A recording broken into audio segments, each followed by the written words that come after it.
जय माता दी मित्रों, हमारे YouTube चैनल में आपका हार्दिक स्वागत है। आज मैं आपको कुछ ऐसे विशेष कारण बताऊंगा जिनकी वजह से आपको मंत्र सिद्धि नहीं प्राप्त हो पाती। चाहे आपने कितना भी परिश्रम किया हो, कितने भी मंत्रों का जप किया हो, लेकिन कुछ एक चीज़ें ऐसी होती हैं जिनके कारण से हमें मंत्रों की सिद्धि नहीं मिल पाती, हमारा मंत्र सिद्ध नहीं हो पाता।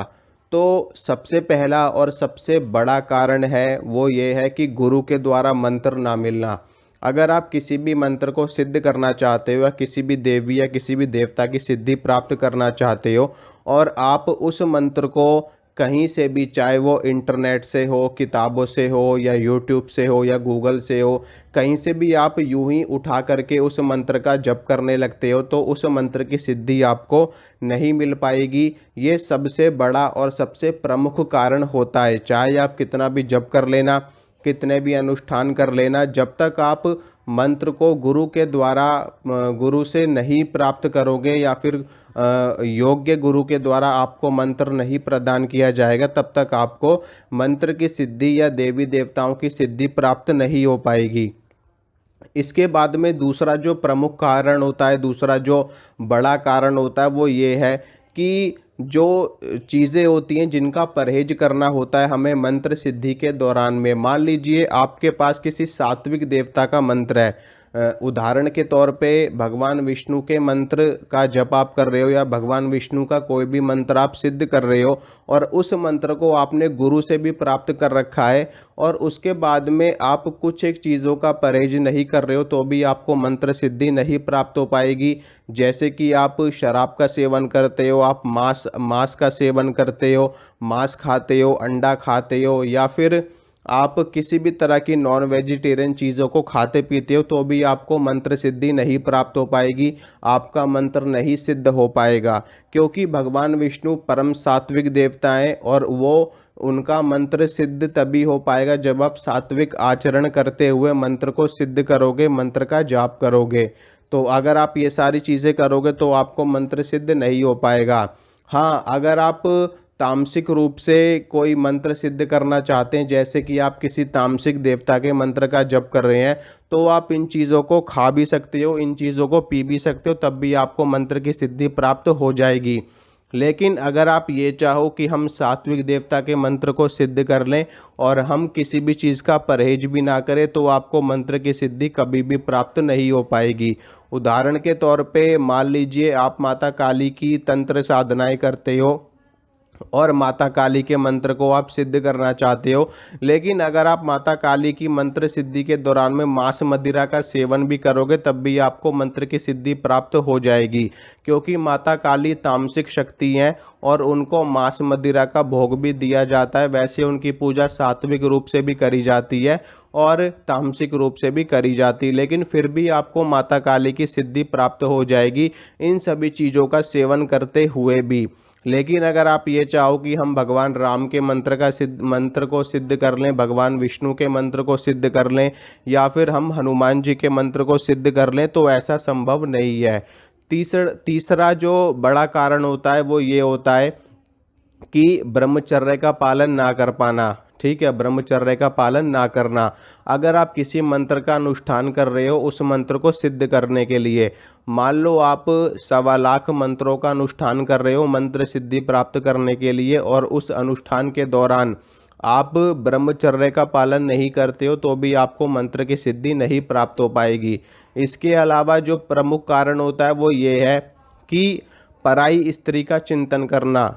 हमारे शास्त्रों में भगवान शंकर का जो कथन देखने को मिलता है और सुनने को मिलता है वो ये है कि भगवान शंकर कहते हैं कि जिसकी जीवा परान्न से जली हुई हो, यानी कि जो सदैव दूसरे का भोजन खाने की सोचता हो, सदैव दूसरों के यहाँ भोजन करता हो या सदैव दूसरों के अन्न पे आश्रित रहता हो, ऐसे व्यक्ति को कभी भी सिद्धि प्राप्त नहीं होती है। दूसरी चीज़ भगवान शंकर ये भी कहते हैं जिसके हाथ प्रतिग्रह से जले हुए हों, यानी कि इसका मतलब ये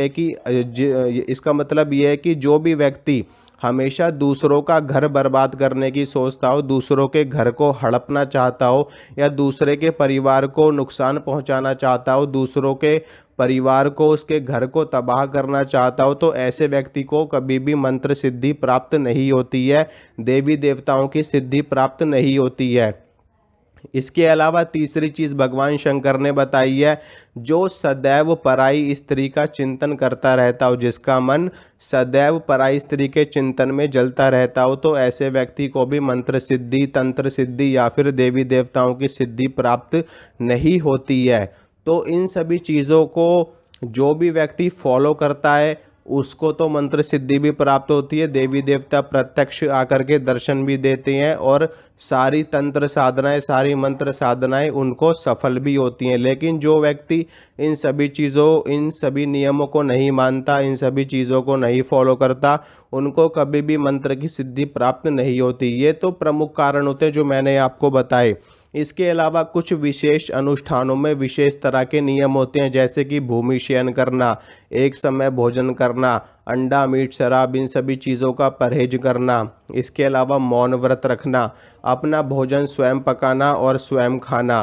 ठीक है, अपने वस्त्र स्वयं धोना और सभी अपने कार्यों को स्वयं ही अपने हाथों से करना। इसके अलावा झूठ ना बोलना, इसके अलावा पराई स्त्री के बारे में चिंतन ना करना, अपनी साधना में, अपने अनुष्ठान में सदैव मन लगा करके रखना, पुराणों का अध्ययन करना और वेदों का अध्ययन करना, इन सभी नियमों का पालन हमें करना पड़ता है और बहुत ही ज़्यादा सख्ती के साथ पालन करना पड़ता है, तभी हमें मंत्रों की, तंत्रों की सिद्धि प्राप्त होती है, तभी हमारा कोई अनुष्ठान पूरा होता है। इसके अलावा जो अनुष्ठान के 5 अंग मैंने आपको बताए हैं उनको सही से फॉलो करना, मंत्र जप, हवन, तर्पण, मार्जन इत्यादि, इन सभी चीज़ों का भी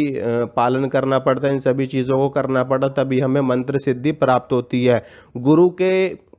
गुरु के कहे वचनों के अनुसार चलना, यानी कि गुरु ने हमें जो कुछ भी ज्ञान दिया है, जो भी हमें बताया है, उनकी बातों को सही से मानना, सही से फॉलो करना, गुरु की पूजा करना, गुरु की सेवा करना और गुरु ने जो भी हमें आज्ञा दी है उनकी आज्ञा को मानना, गुरु का आदर करना, गुरु का सम्मान करना।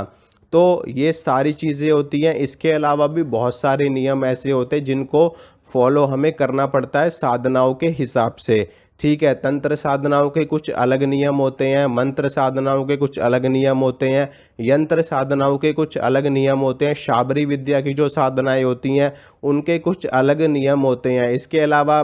भैरवी साधना और तमाम तरह की साधनाएं होती हैं, इस्लामी साधनाएं, अलग अलग तरह की साधनाएं होती हैं और हर साधना का अपना अपना एक नियम होता है, अपनी अपनी चीज़ें होती हैं करने की, वो गुरु ही ज्ञान देता है उस चीज़ों के बारे में। बाकी की जो भी साधनाएं होती हैं वो मैं आपको साथ के साथ उन साधनाओं के नियम भी बताता रहता हूँ। तो इन सभी चीज़ों को जो भी व्यक्ति फॉलो करता है उसको मंत्र सिद्धि प्राप्त हो जाती है, ठीक है। तो इसमें आपको ध्यान रखना है बहुत ही ज़्यादा कि आप कौन सी चीज़ों को सही से कर रहे हो, कौन सी चीज़ों को सही से नहीं कर रहे हो। तो अगर वीडियो अच्छी लगी है तो वीडियो को लाइक करिए, वीडियो को शेयर करिए, चैनल को सब्सक्राइब करिए। मिलूंगा आपसे अगली वीडियो में। जय माता दी।